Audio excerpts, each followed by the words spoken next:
Assalamualaikum RJNS Product. Jangan lupa untuk seluruh penggemar RJNS Product untuk like dan subscribe channel saya yang berisi karya saya dan hal menarik lainnya. Salam RJNS Product. Mohon Pak Ustadz nih. La ilaha illallah, la ilaha illallah, la ilaha illallah, la ilaha illallah, la ilaha illallah.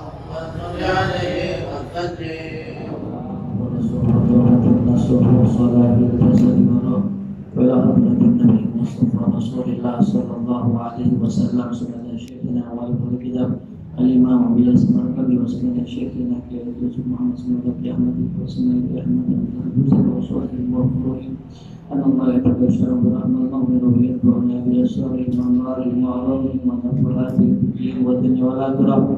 Al-Fatihah. A'udzu billahi minasyaitonir rajim. Bismillahirrahmanirrahim.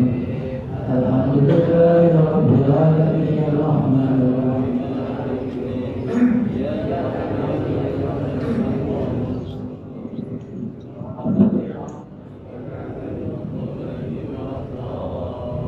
Bismillahirrahmanirrahim. Nawaitu ta'alluma wa ta'lim wa tadabbura wa tadhkir wa naf'a wal intifa' wal ifadah wal istifadah wal hasa ala tamassuki bi kitabillah wa sunnati rasulih sallallahu alaihi wasallam wa du'a ila al-huda wa talalata ila al-khair ibtigha'a wajhillah wa mardati wa qurbi wa thawabi. Allahumma inni as'aluka ilman nafi'an wa rizqan wasi'an wa amalan mutakabbalan. Allahumma akrimni bil ilmi wa zayyinni bil hilmi wa akrimni bil taqwa wa jammilni bil afiyah ya Tuhan. Bismillah walhamdulillah wassalatu wassalamu ala sayyidina rasulillah sayyidina Muhammadin Ibni Abdullah wa ala alihi wa sahbihi wa man tabi'ahu wa wala la hawla wa la quwwata illa billah. Amma ba'du, hadratul mukarramun, para alim wal ulama, para asatidzah, para guru-guru yang sama-sama kita hormati, al-mukarram wal muhtaram, imam kita yaitu al-mukarram Ustaz Dahurani Mata'an Allah bidulih hayati. Kita doakan umur kita panjang umurnya, sehat afiat. Dan juga al-mukarram wal-muhtaram Ustaz Nata ada deh. Alhamdulillah ada di tengah-tengah kita. Dan juga yang sama-sama kita hormati ketua DKM kita al-mukarram Bapak Sari, dan juga segenap para pengurus Musalla Al-Hamid. Dan tak lupa di sebelah kiri saya ada bapak kita yang ganteng, masya Allah, Pak Sulaiman. Kita doakan berkah hidupnya, tambahkan istrinya, naik pangkatnya, mudah-mudahan segala hajatnya dimudahkan Allah Subhanahu. Amin ya rabbal alamin. Dan seluruh para tokoh masyarakat, para hadirin, bapak ibu yang berbahagia, alhamdulillah ini malam pembukaan ya. Perkenalkan, nama saya Ahmad Al-Farisi.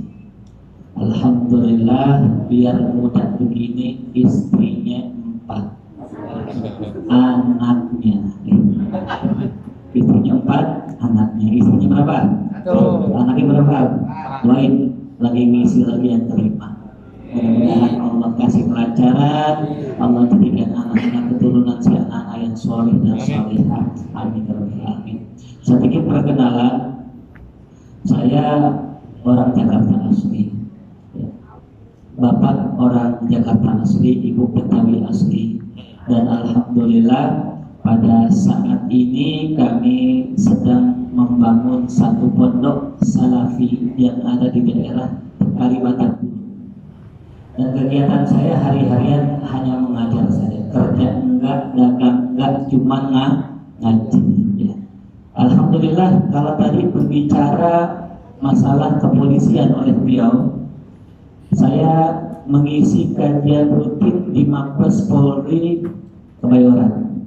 Ya, beliau pasti sering diratain. Kalau misalnya lagi main hari Senin siang pada zuhur, saya mengisi kajian kitab fikih di Mabes Polri yang ada di Blok M sana. Dan juga kegiatan juga mingguan saya sebagaimana biasa mengisi di masjid-masjid. Di antara tempat yang saya mengajar saat ini dekat di komplek di Angkri sini, daerah Ampera, di Masjid At-Taubah. Nah, juga saya juga mengajar rutin di Masjid Jami Ar-Riyad Kuita. Bagi para jamaah yang sering berziarah ke Kuita, nah saya ngajar di Masjid Ar-Riyadnya setiap malam Kamis, kajian fikih bulbul malam.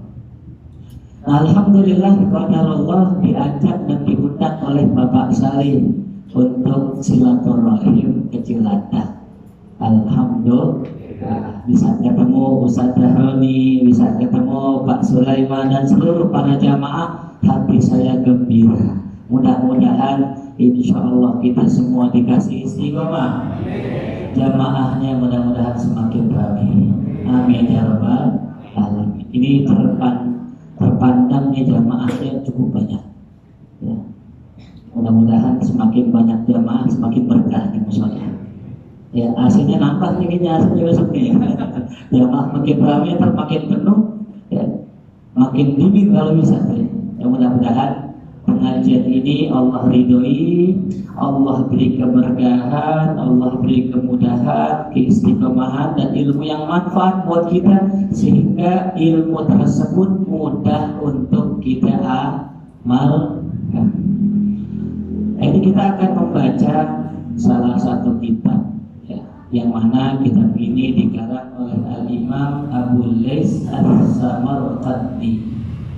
Di antara kitab yang dikarang oleh beliau yang cukup populer, namanya kitab Tanbihul Ghafilin, teguran buat orang-orang lalai.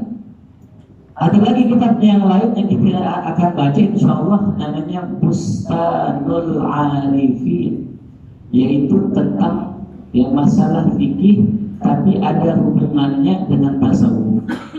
Maka mudah-mudahan kitab yang kita baca ini ya diberikan keberkahan oleh Allah untuk kita yang membacanya, sehingga Allah angkat kita, Allah angkat derajat kita menjadi orang-orang yang arifin, orang-orang yang kenal dengan Allah Subhanahu wa ta'ala. Bismillahirrahmanirrahim. Pembahasan yang pertama yang kita akan bahas tentang adabul mustami'in, adab-adab seorang pendengar. Ya. Jadi kalau yang namanya kita ngaji itu, ya, kita kan mustami'. Ya. Kalau kata ulama, manusia itu terbagi 4, 5. Ya, kata baginda Rasulullah SAW dalam hadisnya, kun aliman, jadilah orang alim. Au mustami'an, kalau nggak bisa jadi orang alim, jadilah seorang ya. Au aliman, au muta'aliman, jadilah seorang pelajar, seorang santri. Yang ketiga, au mustami'an, kalau nggak bisa juga jadi seorang penyimak. Yang keempat, au muhibban, jadilah kita seorang pecinta. Wala takun khomisan, jangan jadi yang kelima. Apa itu? Ulama bukan, santri bukan, ngaji mubing bukan, pecinta bukan, kerjaannya ngomongin orang yang ngaji.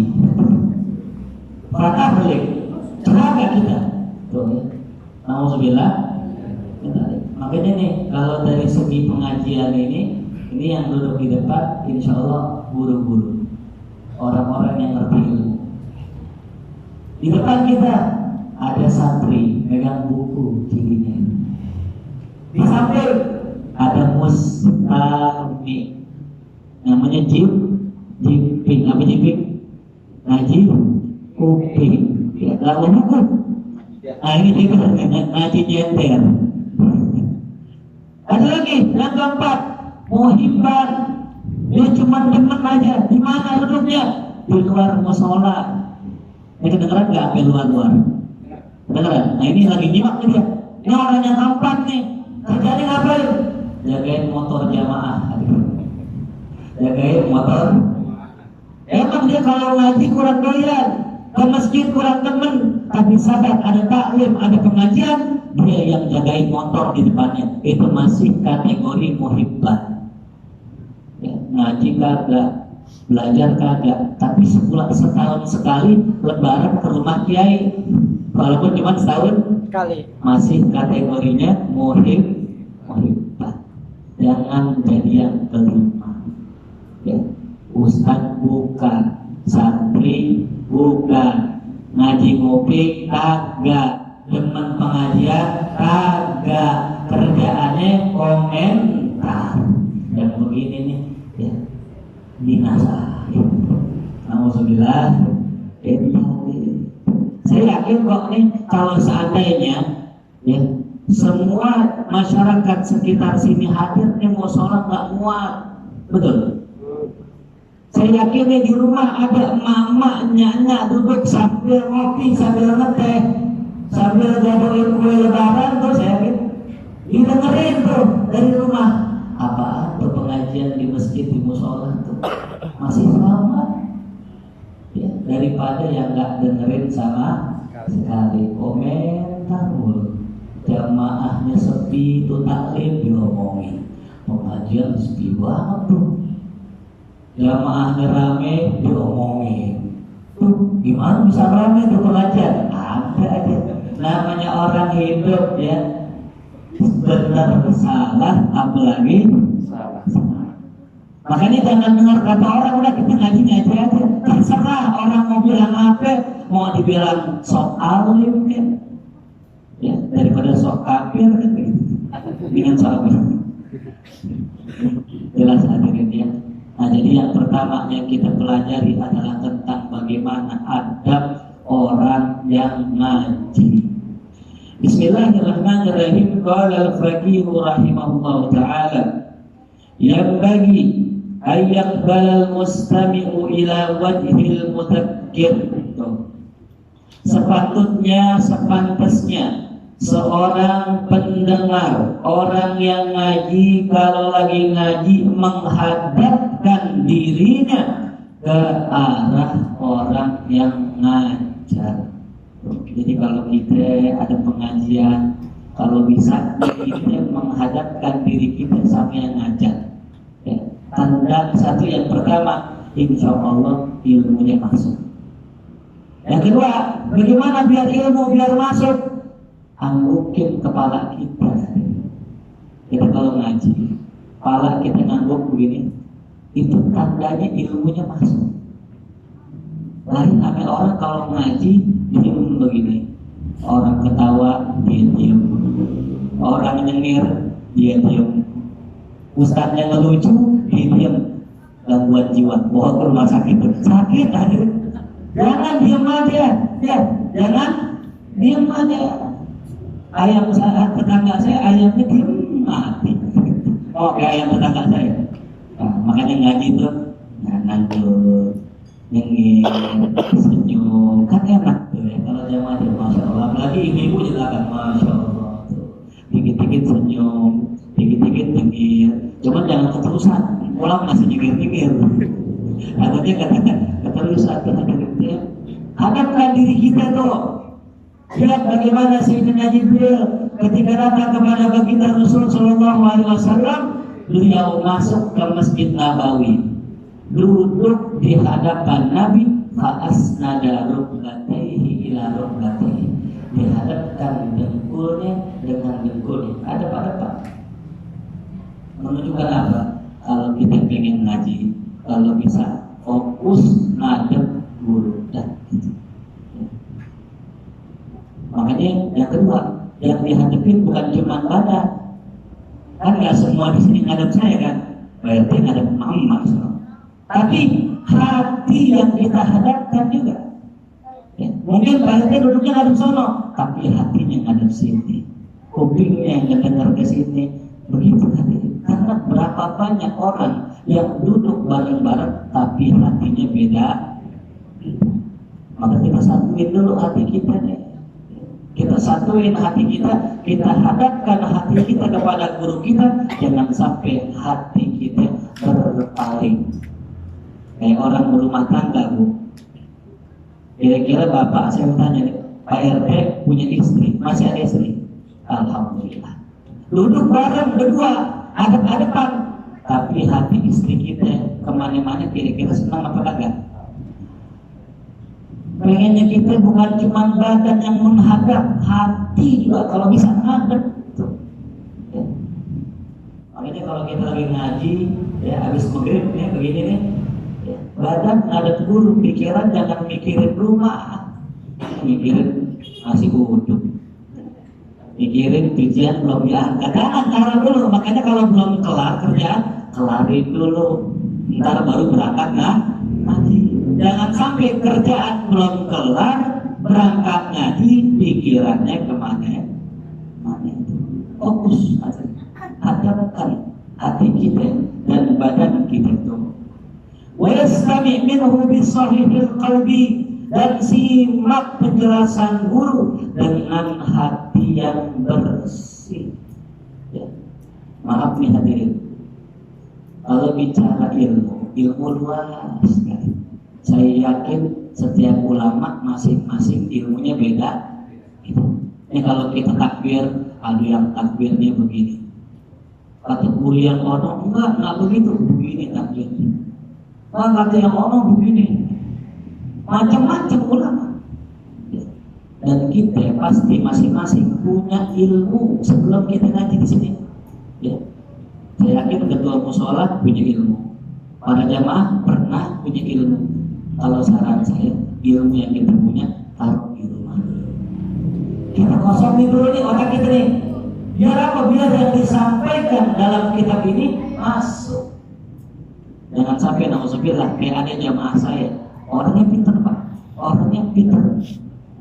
Kita ajarin, dalam hatinya nolak. Kayaknya nggak begitu dah. Kayaknya beda sama guru ada. Memang beda.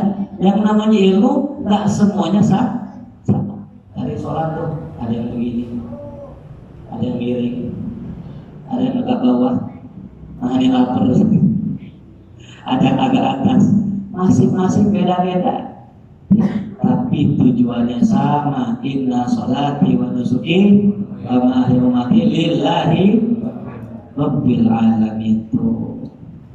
Wala yastagilu bi syai'in ghairahu, dan janganlah seseorang yang sedang ngaji, yang sedang belajar, sibuk mengerjakan aktivitas lain. Ya. Makanya kalau kita lagi ngaji nih, ada orang bawa tasbih. Ini ngaji tidak bawa tasbih guys. Ada orang bawa tasbih, baca tasbih, zikir, bagus gak? Bagus. Berpahala gak? Pahala. Tapi pernah Pak Bu kejadian, ada orang lagi baca tasbih, lagi ngaji nih, dia duduk di tengah-tengah baca tasbih. Subhanallah. Itu gurunya bilangin, ya fulan, ente, saya, iya, ente yang pegang tasbih. Saya mau tanya ente, belajar hukumnya apa? Wajib. Zikir hukumnya apa? Sunnah. Yang mana kita duluin? Wajib apa sunnah? Wajib. Ente ngapain tasbihan? Orang lagi ngaji, lagi ngerjain yang wajib, jangan ngerjain yang sunnah. Tuh. Ya. Jadi bukan yang nggak boleh tasbihan, bukan.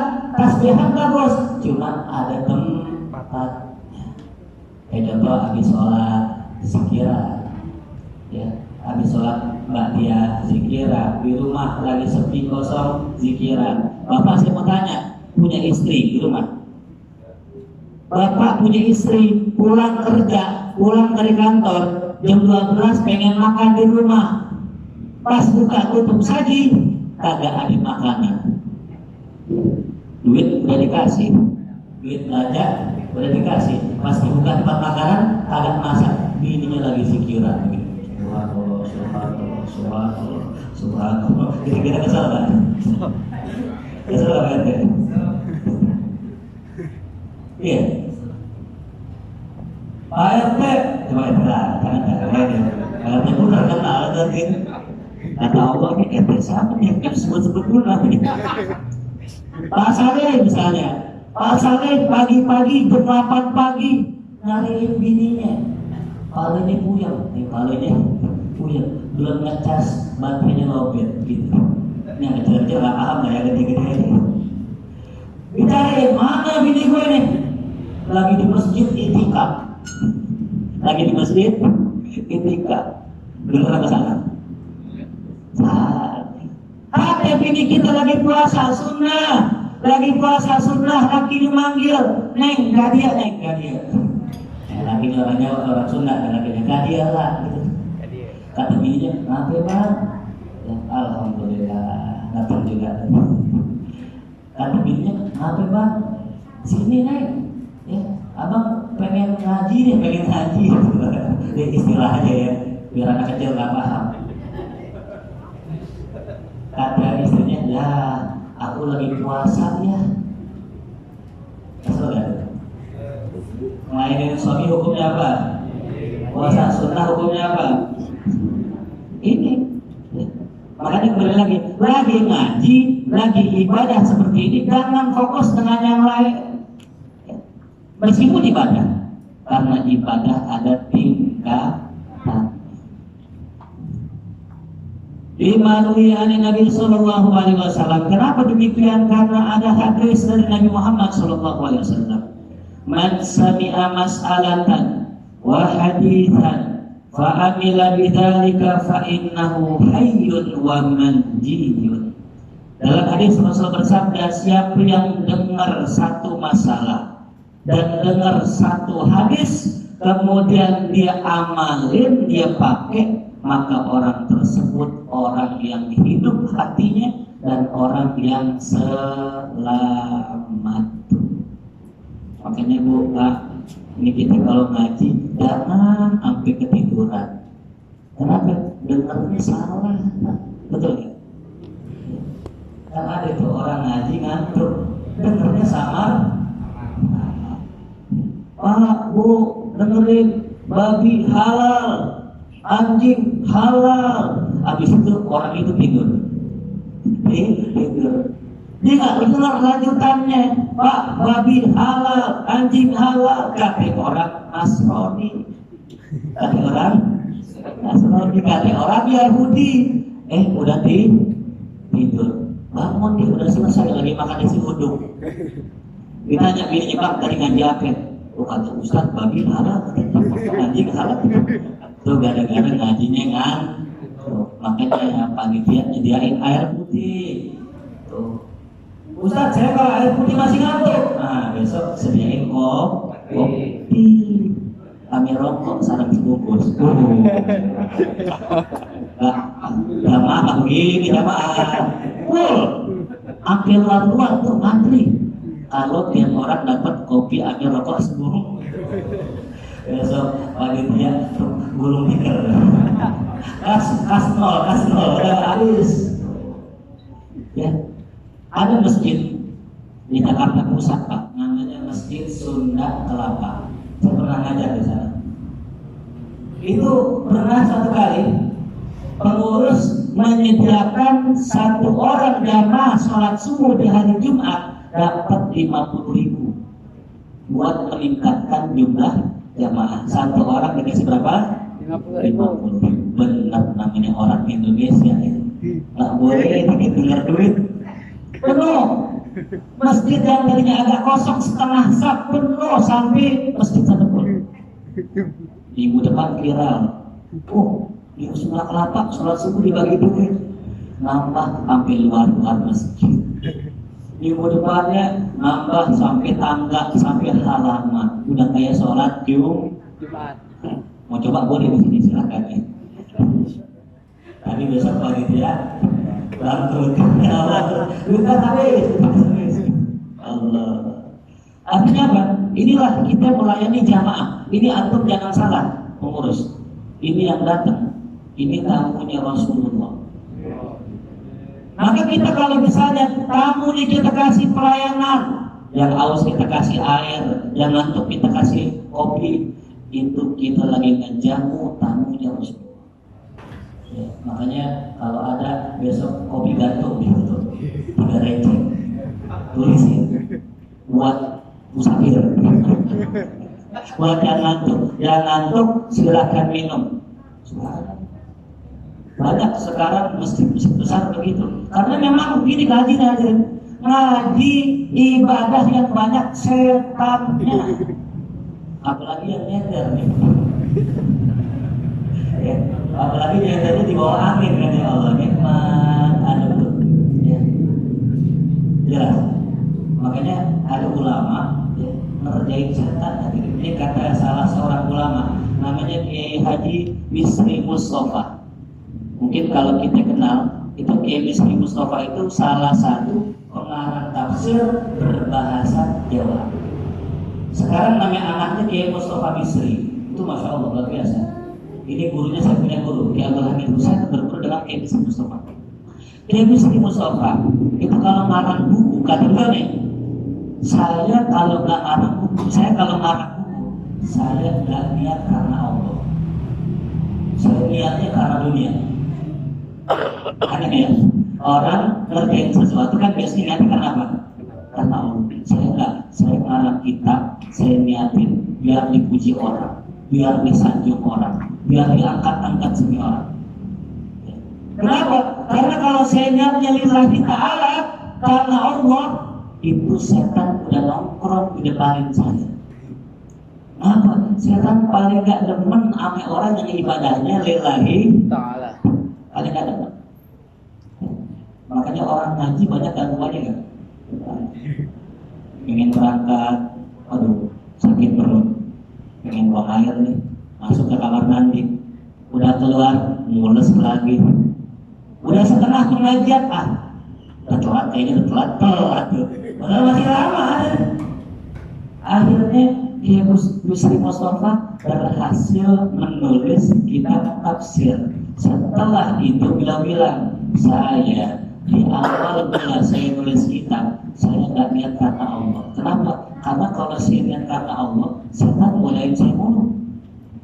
Saya niatnya karena dunia, biar setan semangatin. Ayo terus karang, biar ente jadi orang yang terkenal, biar ente dipuji orang. Pas udah pengen jadi, baru saya niatnya karena Allah. Kata saya latih orang berbohong itu namanya ngebohongin saya. Boleh nggak gitu? Oh itu. Jadi hadirin, maka wajar aja kita kalau yang namanya ngerjain ibadah karena malas gitu. Karena itu. Tapi kalau ibadah yang kita kerjakan udah dimasukin sama setan, udah masuk hawa nafsu, udah pasti kita paling dulu. Ya, contoh hajat. Orang kalau hajat karena Allah godaannya banyak. Jadi masih kalau karena Allah godaannya gede. Ada juga karena ngomongin hajat suaranya gak enak. Siapa yang ngomong tuh? Set baru hajat begitu bangga. Siapa yang ngomong? Set lihatin aja. Kali dia hajat cuma sebulan doang. Siapa yang ngomong tuh? Set apalagi jadi imam. Kalau jadi imam lillahi ta'ala godaannya gede. Ada yang ngomongin, ada yang ngomongin. Tapi kalau kita muazzin karena hawa nafsu, karena hawa nafsu, pengen suara kita didengar sama orang, belum hajat udah kemari. Jangan sampai diambil orang. Buruan. Semangat aja. Ya. Makanya kembali lagi, ya kita beramal karena Allah pasti banyak ujian. Ya. Itu contohnya. Ibu punya anak pasti. Ada nggak yang udah punya keturunan? Ada kan? Ya. Coba kita perhatiin orang kalau yang hamilnya di luar nikah itu hamilnya susah apa gampang? Gampang.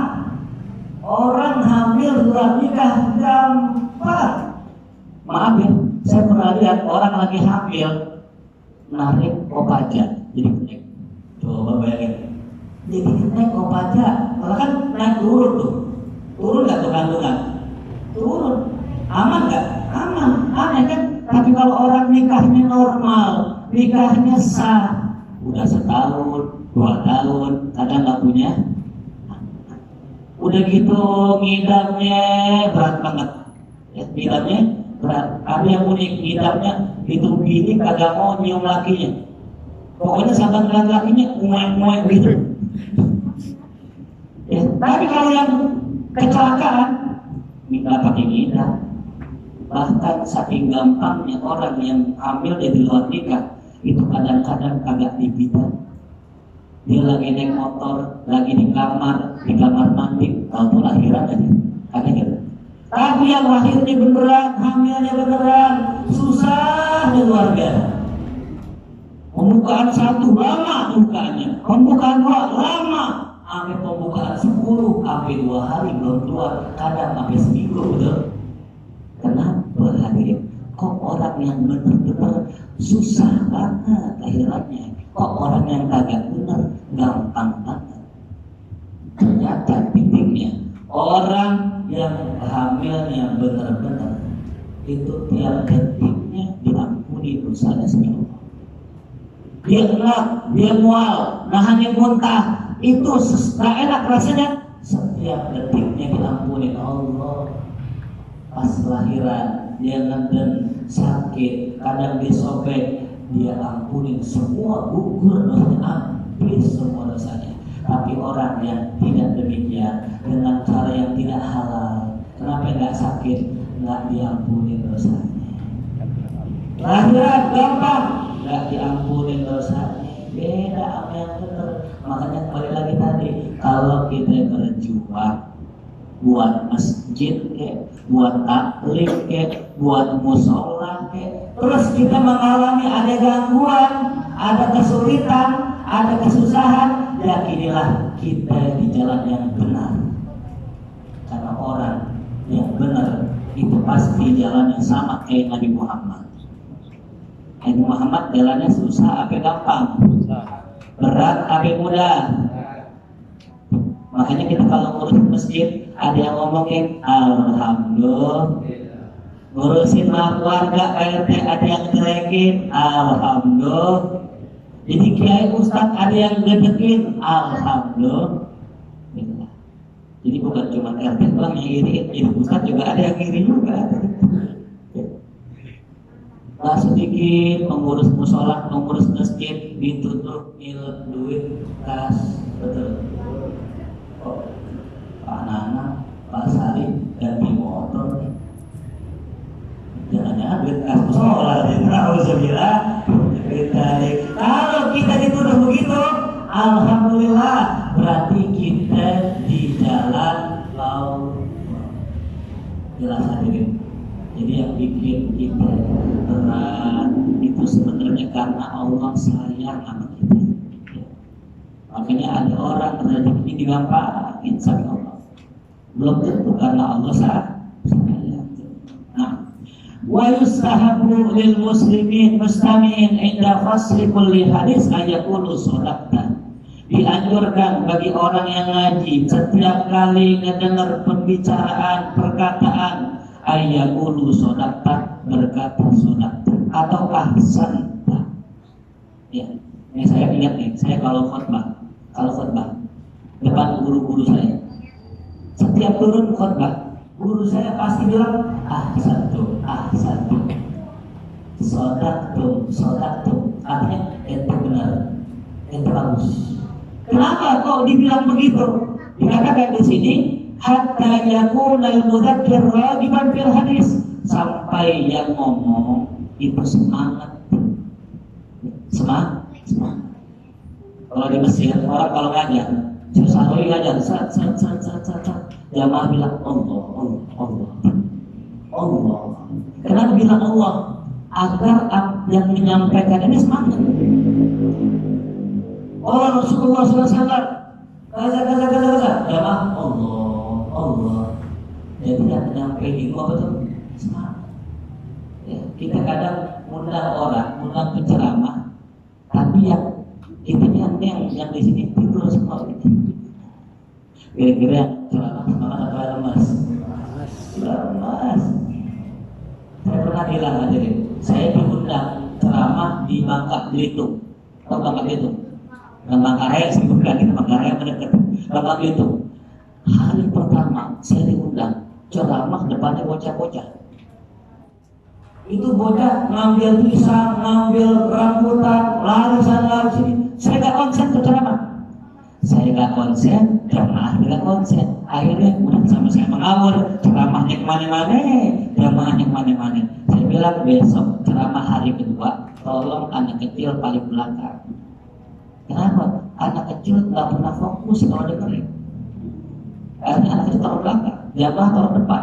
Wah, Masya Allah, ajib, enak ceramah. Jadi kita ngajarin ceramah bergantung juga dari jamaah. Kalau jamaahnya ngangguk-ngangguk, senyum, saya juga yang nyampein enak. Tapi kalau jamaah ngomong gitu, ya, mukanya datar gitu. Ada ngantuk begini. Nah, gurunya juga ngantuk gitu. Ya.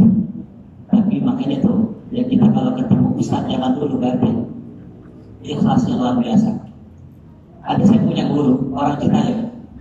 Itu kalau ngajar, semua muridnya tidur semua, begini semua kepalanya, semua. Dia ngajar aja.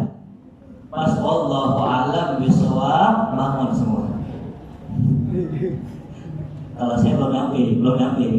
Kalau saya ngajar yang penting antum dengar rek, baru saya ngomong. Tapi kalau seandainya tidur semua, aduh, ya azan biar kita sholat isya.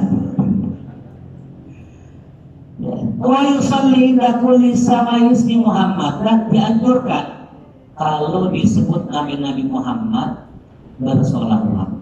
Sallu ala Muhammad. Tiap kali disebut nama Muhammad, Allahumma sholli wa sallim, itu anjuran. Jadi kalau kita ngaji duduk dengar nih di dalam hadis Nabi Muhammad bersabda, Allahumma sholli wa sallim. Bahkan ada salah seorang guru di Blitar, itu pendahulu saya, namanya Syekh Arfan Baroja, Syekh Abdullah Arfan Baroja.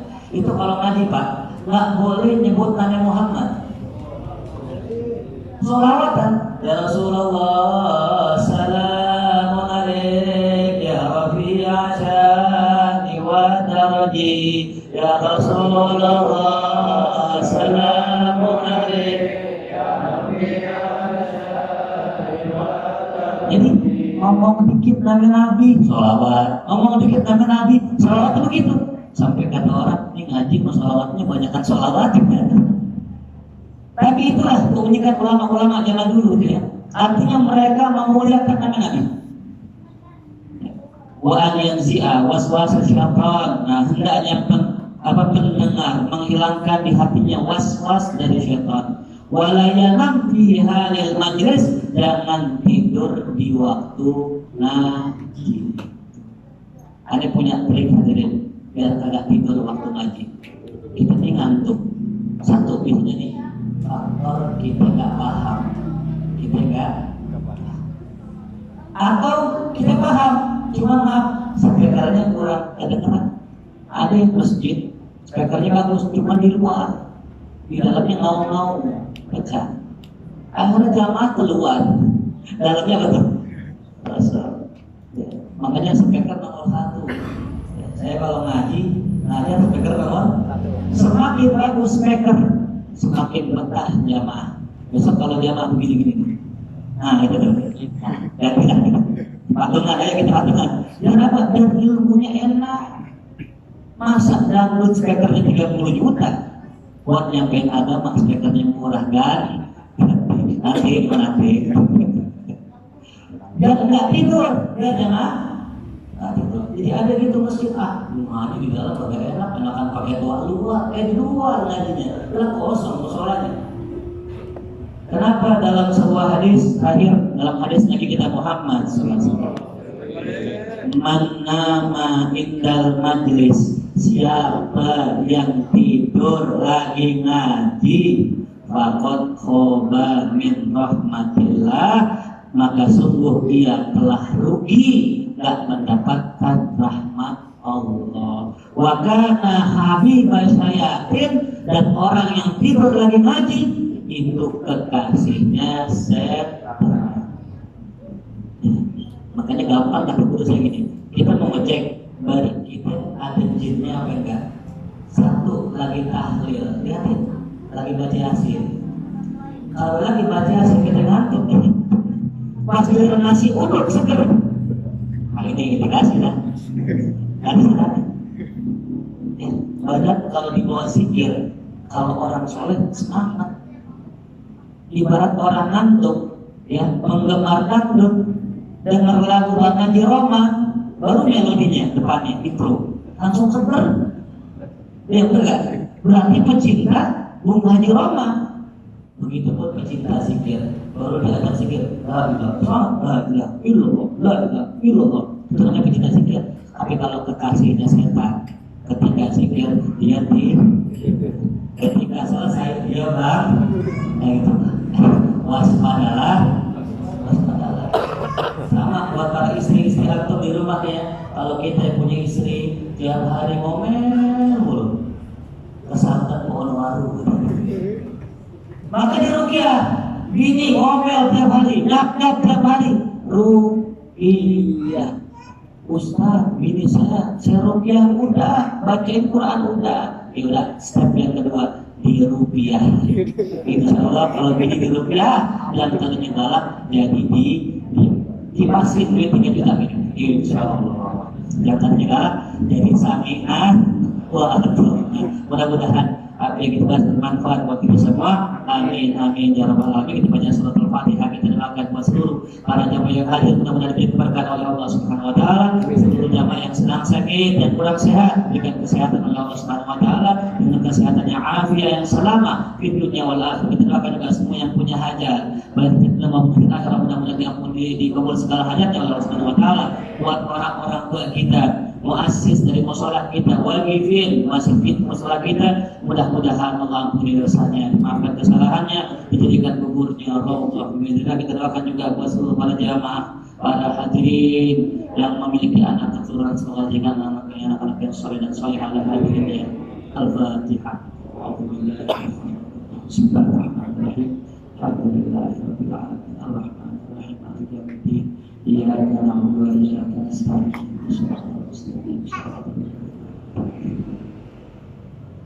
الله يحب الفاتحة، سر الفاتحة كلمة الفاتحة.